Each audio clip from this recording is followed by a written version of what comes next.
What's up, classmate? Andito na naman tayo para ipaliwanag sa inyo kung ano nga ba ang mga dapat gawin at mga hindi dapat gawin pag tayo ay aakyat ng bundok o tayo ay magka-camping outside. Let's proceed! Pero bago yan, meron akong papakilala sa inyo ang bundok na dapat ninyong dayuhin. Ito ay ang Mount Parawagan. Sino nga ba ang Mount Parawagan? Kilala ang Mount Parawagan sa napakaganda na view nito. Sikat na sikat ito, lalong-lalo na sa Montalban, Rizal. Matatagpuan ito sa San Rafael, Wawa. Madali itong puntahan dahil meron itong maayos na daanan. Meron itong magandang view. Tingnan natin. Ito lang, isa, dalawa, tatlo, apat, at marami pang iba. Speaking of kakayahang umakyat ng bundok, before tayo umakyat, mag-hiking at mag-camping, kailangan ng isang tao ay physically and mentally healthy. Bakit? Kuya Yib, bakit naman? Kasi kung sabi ko ako ang tatanungin mo, hindi marahil ang isasagot ko sa iyo ay ang may lagnat o may sakit ay walang kakayahan o hindi maayos na makapag-perform ng pag-akyat sa bundok at pagkakamping sa bundok. Lalo na kung ang iyong akyating bundok ay yung talagang matataas at matatarik. Ganon pala yun, Kuya Ip. Ganon nga yun. Kaya kung may sakit ka, huwag ka nang tuloy. Ipagpabukas o antayin mo lang ang panggaling mo. Ano pa? Kailangan ikaw ay malakas at punong-puno ka ng enerhiya sa katawan bago ka umakyat ng bundok. Kasi baka kalahati pa lang ng bundok ang naakyat mo, gusto mo nang bumaba. Kaya huwag ka na lang, mas mainam pang huwag ka na lang tumuloy.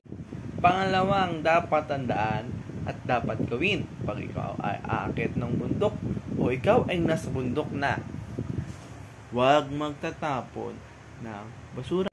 Bakit? Hindi lang kasi ikaw ang camper o hiker na aakyat sa bundok na yan. Marami pang iba. Huwag natin sirain ang kalikasan. Kung ano ang ating dinatnan, siya rin ang ating iiwan. Huwag tayong mag-iiwan. Leave no trace. Huwag tayong mag-iiwan ng kahit anong basura. Palagi natandaan yan. Hindi lang sa pag-akit niya ng bundok, ha? Kahit sa school, sa bahay, o sa iba pang lugar, ugaliin natin ang huwag magtatapon ng basura kung saan-saan. Bagkos itapon natin ito sa tamang basurahan.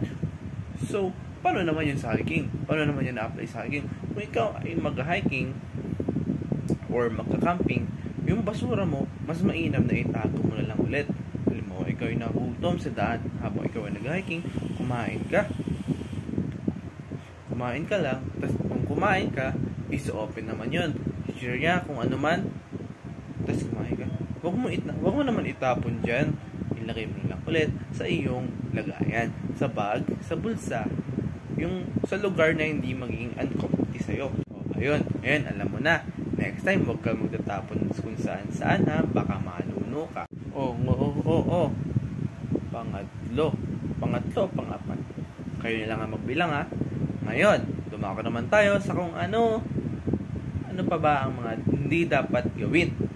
So, ang hindi dapat gawin ay masyadong pag-iingay.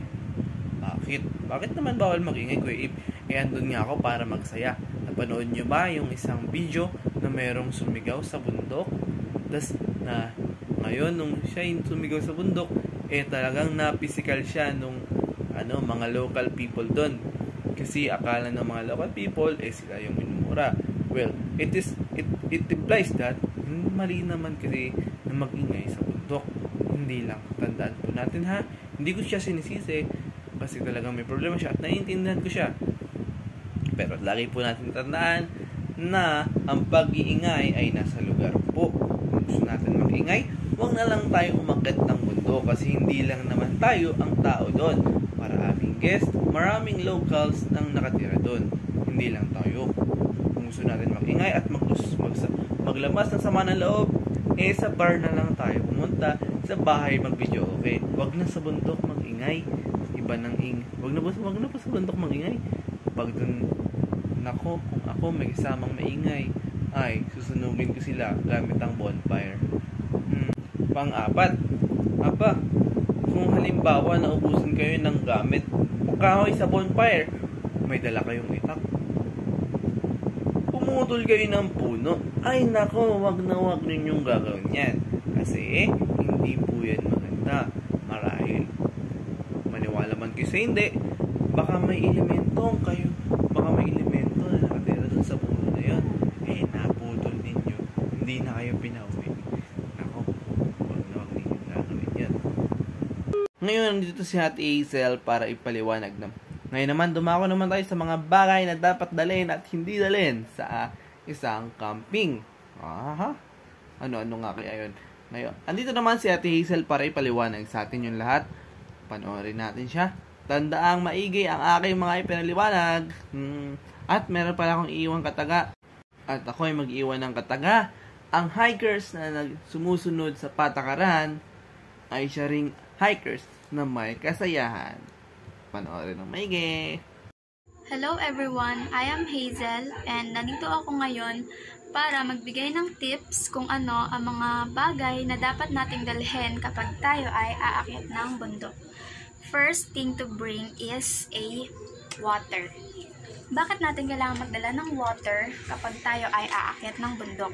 Kasi guys, we all know naman na ang pag-akyat ng bundok ay hindi ganun kadali. And also, ito ay nakakapagod and nakakatuyo ng lalamunan. So, kailangan natin magdala ng water para din iwas tayo or hindi tayo ma-dehydrate. Next to bring is food.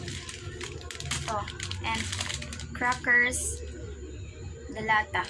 Mga madadaling buksan na easy to open na food.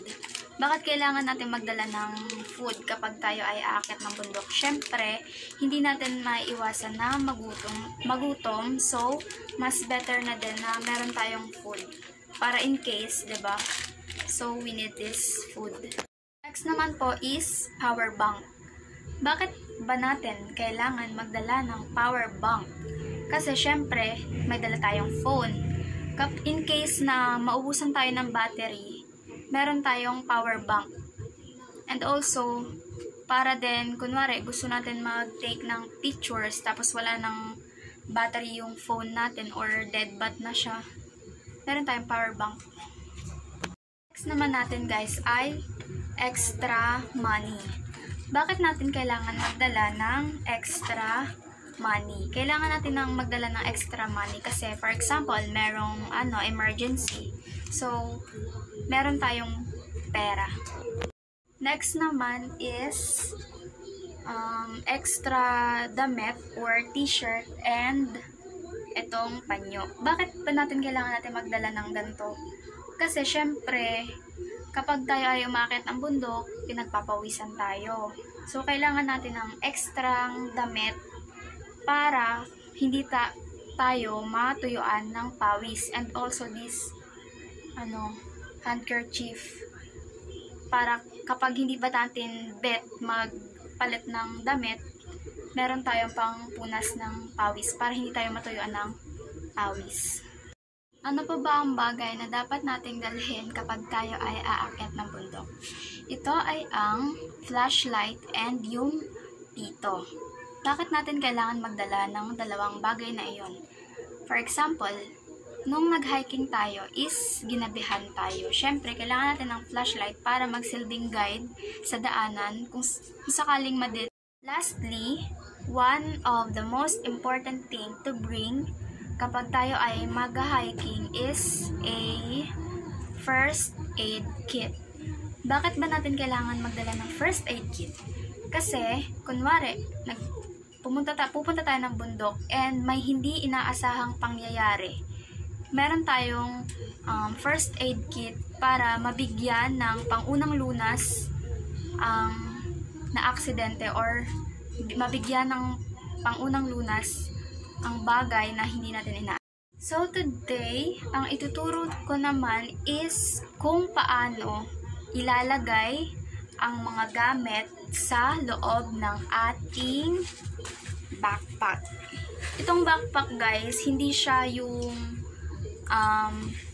backpack na ginagamit talaga ng mga hikers. Ano lang siya? ganito, normal bag. Pero may backpack na ano talaga, dun talaga, or ginagamit talaga sa hiking. So, yan. Let's go!